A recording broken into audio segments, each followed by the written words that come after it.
umwuka wera agomba kutuyobora muri gahunda zose.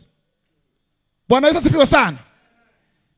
Paulo ari mu rugendo rw'ivugabutumwa rwa kabiri, Bwana Yesu asifiwe sana, ahamagarwa kuja i Makedoniya. Revera Alexia dusomera ibyakozwe n'intumwa 16 kugira ngo tuze kuvuga tuya dusoma nibyo biza kuba byiza cyane.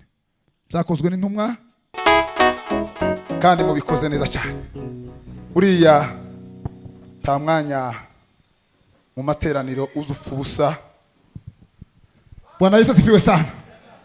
Buriya umwanya wose mu materaniro buriya no wagaciro. Imana ibaho umugisha, mu by'ukuri Imana ibagirire neza. Turashima Imana ituboneye uburyo n'umwanya uyu munsi wa gatatu tukaba dutaramye hano Umoja. Imana yo mu ijuru ihabwa icubahiro. Amen. Bwana Yesu asifiwe sana. Hallelujah. Yeme tube mu gitaramo kanya gatoya. Bwana Yesu asifiwe sana. Asifiwe. Ejo bundi natekereje ibintu bibiri. Igitaramo n'umukutano biratandukanye. Igitaramo ni ugukora iminota mikeya ugaheza undi muntu n'abagakora. Bwana Yesu asifiwe sana. Amen. Imana yo mu ijuru ishimwe yuko yatuboneye uburyo tukaba turi hano. Ndabona ari iby'agaciro. Ego. Bwana Yesu asifiwe sana.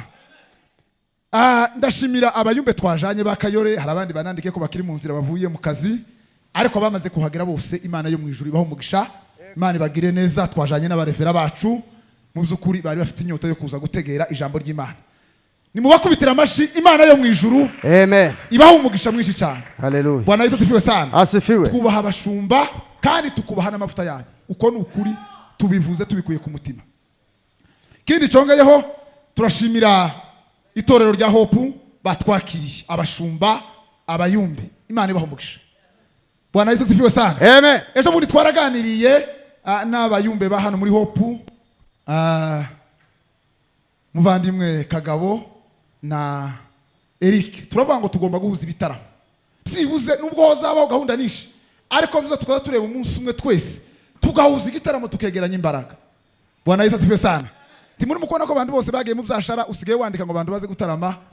Ubu nyine abantu benshi ibyashara byagize imbaraga cyane, ariko nabyo ntabwo ari bibi, ni byiza. Ariko tugerageza dushaka umwanya tuze mu gitaramo kugira ngo tubane. Imana yo mu ijuru ibaho umugisha. Amazina ndagira ngo muranzi sininda nivuga nkeretse umushitsi, kandi turashima kuko tubanye n'umushitsi. Muvandimwe yaratwandikiye atubwira kuko tugomba kubana tukakira umushitsi. Yahabaye kera, twebwe tutaraza, twaje kuza nyuma, ariko tuza amateka yuko bakoze umurimo w'Imana hano. Bwana Yesu asifiwe sana. Imana yo mu ijuru iguha umugisha kubera ko natwe tukubonye. Twari tukuzi, tuza tubabona gusa mu bitaramo tukabumva, ariko bibaye byiza ko dutaramanye tukabonana. Imana iguha umugisha. Amazina nitwa Muragizi Robert, ntuye hano Kayore, ariko iwacu na hirya muri Kongo. Ducumbitse hano igihe gito, ariko tuzotaha. Uko si ukuri? Turacumbitse gusa, na ahantu tubise amahuzu. Igihe nikigera tuzataha. Tusome ijambo ry'Imana. Ubutumwa bwiza nk'uko bwanditswe na Yohana 14 gutangira ku murongo wa 16. Baduhaye iminota myinshi cyane, turakora vuba cyane. Reverend Alexi yodufasha gusoma ubutumwa bwiza nk'uko bwanditswe na Yohana 14 ku murongo wa 16. Naho cyangwa reka some 14 ku 16. Ariko Alex azasoma neza yeme, azakora igitanga. Ngaho soma reve aho, ngiyo mikorera aho ngaho.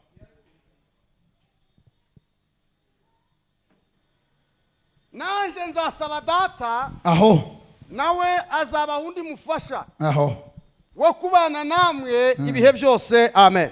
Amen. Amen. Bwana Yesu asifiwe sana. Hallelujah.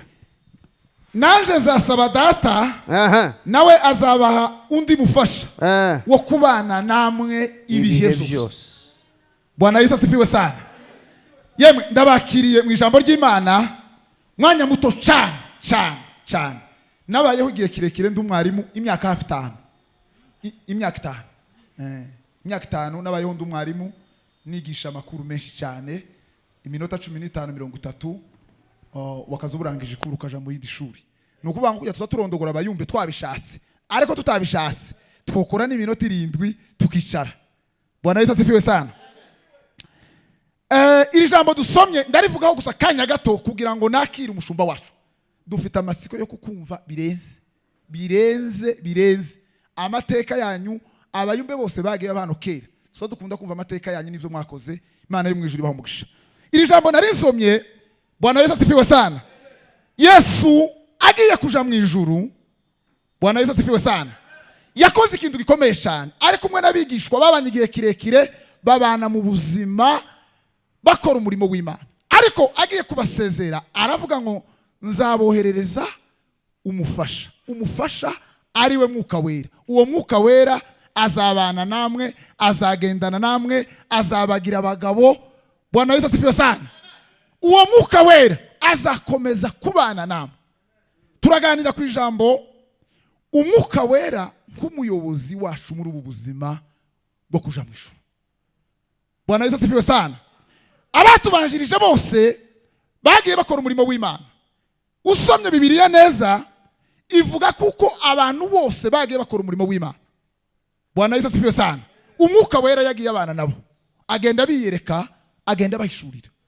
Nukuvuga ngo ubu buzima turimo iyo tudafite Mwuka Wera, Bwana Yesu asifiwe sana, dukora ibijanye n'ibitekerezo byacu. Ariko Mwuka Wera ni uzo tuyobora agakubwira ngo aha ni heza, ariko hasi heza. Bwana Yesu asifiwe sana. Ariko mu buzima bwa muntu iyo umuntu adafite Mwuka Wera, iyo umuntu atagendana na Mwuka Wera, nukuvuga ngo nta kintu na kimwe wogeraho, uba uri mu kiditi.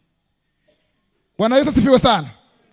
Rero Umwuka Wera nk'umuyobozi wacu, Umwuka Wera nk'umuyobozi muri uru rugendo ruja mu ijuru.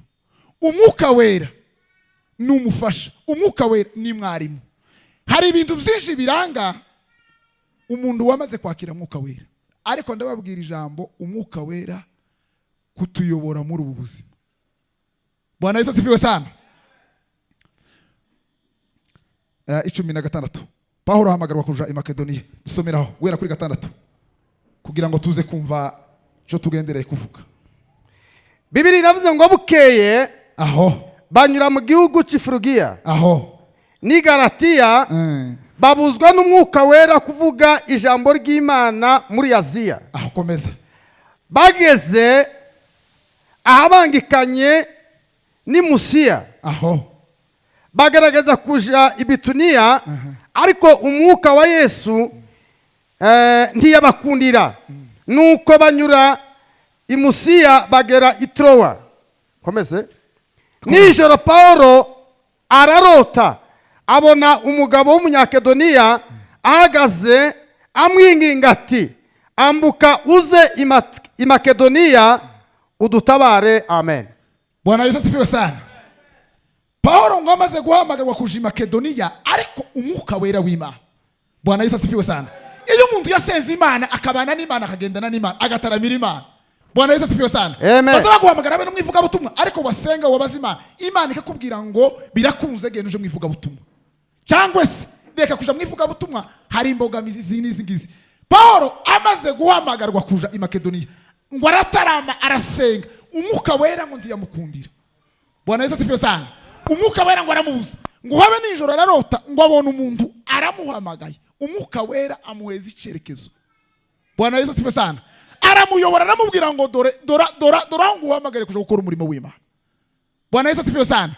Mbavu mubona muri buno buzima turimo tutagendesha inama Umwuka Wera, bahamagara umuntu bamubwira gusa ngo turaguhamagaye ukamugenda. Buriya urashobora kugenda ahantu ugahura n'imbogamizi zitarabaho kubera iziye mpamvu, kubera kuko utabaje Mwuka Wera.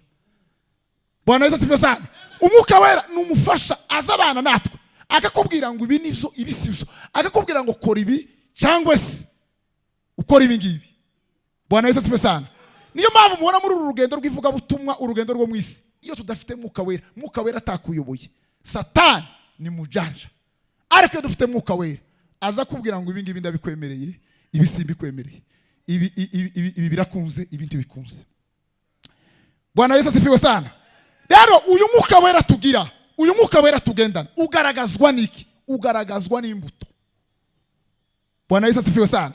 Umwuka wera muri twebwe nta handi wogaragarira, ugaragarira mu mbuto, imbuto twera. Bwana Yesu asifiwe sana. Rero izo mbuto nizihe? Ni gute twomenya kuko umuntu afite mwuka wera? Uwo mwuka wera uri muri twebwe ugaragarira mu mbuto. Ziriya mbuto twera nizo zigaragaza umwuka wera. Rero izo mbuto nizihe? Jambo rya mbere, umukristo ufite izo mbuto agomba kuba afite urukundo, agomba kuba afite ibyishimo, agomba kuba afite amahoro, agomba kuba yihangana, agomba kuba ari umugwaneza, agomba kuba agira neza, agomba kwitonda, agomba kumenya kwifata. Bwana Yesu asifiwe sana. Izo mbuto rero ni urukundo n'ukwihangana. Ngizo imbuto ziranga abantu bafite mwuka wera. Tuzobamenyera kuziya mbuto, tuzobamenyera mu kwihangana, tuzobamenyera mu kwifata neza. Sarire nasomye nijoro iri jambo kwifata neza. Bwana Yesu asifiwe sana. Buriya iyo umuntu yamaze kumenya Imana neza agakizwa akaba umukristo, buriya ndibo guhamagara buri munsi yose ngo bakwiyame. Oya, uzumenya ngo ibingibi ndabikora, ibisimbikora. Umwuka wera aza kuyobora, kandi iyo umaze kuba umugabo umaze gutekereza uza wifata neza, ukiha agaciro. Kuko Pawulo yanditse aravuga ngo twihe agaciro nk'uko abakozi b'Imana ngo bagabura ibyayo. Bwana Yesu asifiwe sana. Iyo dufite umwuka wera tugomba kugaragaza imbuto z'abanyamu, tugomba kugaragaza urukundo, tugomba kugaragaza kwihangana. Nimwakira ijambo ry'Imana.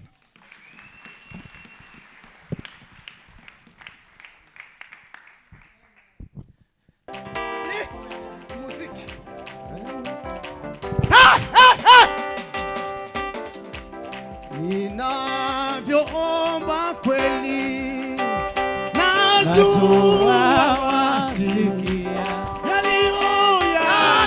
yaliyo mema kwangu, najua wayafanya yaliyo mema kwangu, najua wayafanya yaliyo mema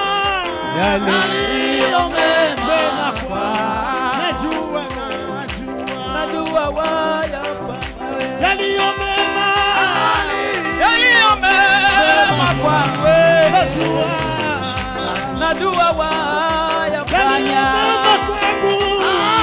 yaliyo mema kwangu, najua wayafanya nitakati shida navyo kati shida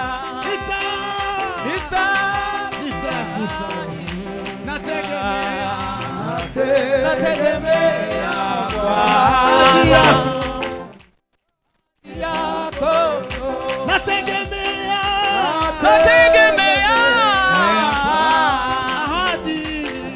ahadi ya nategemea Bwana, nategemea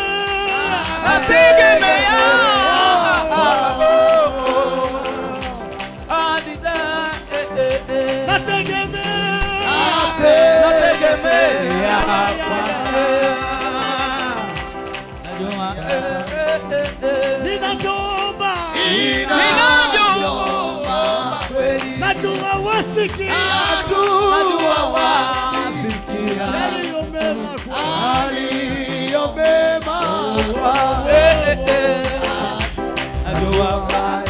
yaliyo mema kwangu Baba, yaliyo mema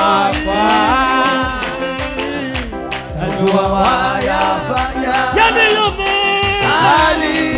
mema kwangu, najua wayafanya yaliyo mema kwangu Baba, najua wayafanya yaliyo mema kwangu, yaliyo mema kwangu. Haleluya. Najua wayafanya yaliyo mema kwangu, yaliyo mema kwangu, najua wayafanya yaliyo mema kwangu, yaliyo mema kwangu, najua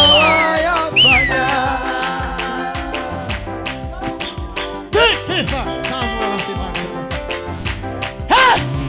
Yes!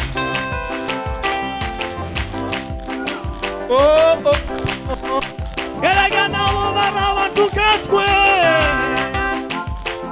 ntacyo tuzireguza Mana yibaganyisha.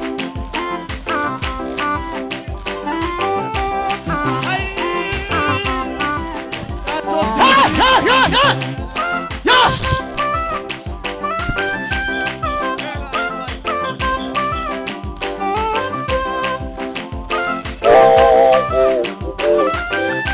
Erega nabo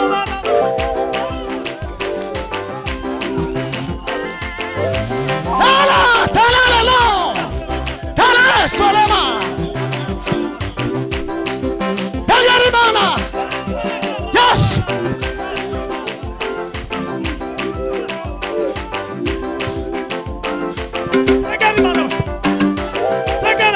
Tegera! Ai! Mana! Tacho tuzira